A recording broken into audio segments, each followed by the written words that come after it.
Hi everyone, welcome to my channel. இன்றைக்கி நம்ம பார்க்க போகிறது ஒரு ஸ்பெஷல் தோசை தாங்க. ஒயிட் தோசை வேண்டான்னாங்க பசங்க, அதனால் இன்றைக்கி ரெட் தோசை பண்ணுறோம். இது எப்படின்னு பார்த்தீங்கன்னா, தக்காளி, காஞ்ச மிளகா, பூண்டு, உப்பு இதை மிக்சியில் அரைச்சி எடுத்து வச்சிடலாம். இது இல்லாமல் நம்ம வெங்காயத்தை நல்லா பொடிசாக சாப் பண்ணி வச்சுருக்கோம். இதையும் தனியாக எடுத்து வச்சுட்டு நம்ம இப்போ மாவை எப்படி ரெடி பண்ணலான்னு பார்ப்போம். நார்மல் இட்லி மாவு தோசை தாங்க. நம்ம ஒரு 2 நாளைக்கு 3 நாளைக்கு சேர்த்து அரைச்சி வச்சுருப்போம். அதில் சும்மா ஒரு 2 கரண்டி மாவு எடுத்தாச்சு. அதில் கொஞ்சம் டைல்யூட் பண்ணுறதுக்காக 1/4 டம்ளர் தண்ணியும் ஆட் பண்ணியாச்சு. தேவையான உப்பு ஏற்கனவே மாவில் இருக்கிறதுனால நம்ம வேணும்போது ஆட் பண்ணிக்கலாம். நெக்ஸ்ட் இதை நல்லா கலக்கி விட்டுடுவோம்.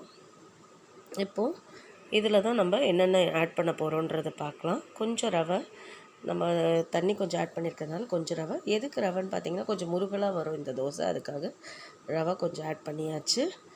ரவை ஆட் பண்ணும்போது ரொம்ப நம்ம ஊற வைக்கணும் அந்த மாதிரிலாம் இல்லைங்க, உடனே நம்ம யூஸ் பண்ணலாம். இப்போ இது கூட நம்ம மீதி எல்லாத்தையும் ஆட் பண்ணிவிடுவோம். என்னென்னு பார்த்திங்கன்னா, இப்போ நம்ம அரைச்சி வச்சுருக்க கட் பண்ணி வச்சுருக்க வெங்காயத்தை ஃபஸ்ட்டு போட்டுடுவோம். கொஞ்சம் கொத்தமல்லியும் அதிலே நம்ம போட்டுடுவோம். இப்போ நம்ம இதை நல்லா மிக்ஸ் பண்ணிவிடுவோம். இந்த பச்சை கலரு, வெள்ளை கலர் எல்லாமே கலந்து ஒரு மாதிரி வித்தியாசமான நல்ல புது கலர் உங்களுக்கு கிடைக்கும். நம்ம எப்படியோ இது ரெட் கலர் தோசையாக தான் சுட போகிறோம். இப்போ நம்ம அரைச்சி வச்சுருக்க அந்த தக்காளி, காஞ்ச மிளகா, பூண்டு, உப்பு அந்த பேஸ்ட்டை இதில் ஆட் பண்ணிவிடுவோம்.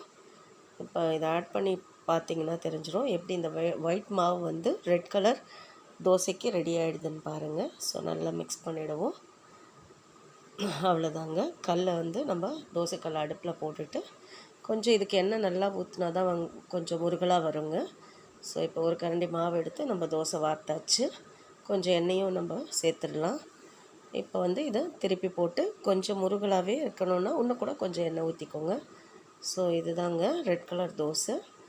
ஸோ இந்த தோசை நார்மல் ஒயிட் தோசை விட டேஸ்ட்டாக இருக்கும். கொஞ்சம் ட்ரை பண்ணி சாப்பிட்டு பாருங்கள், நல்லாயிருக்கும். நன்றி, வணக்கம்.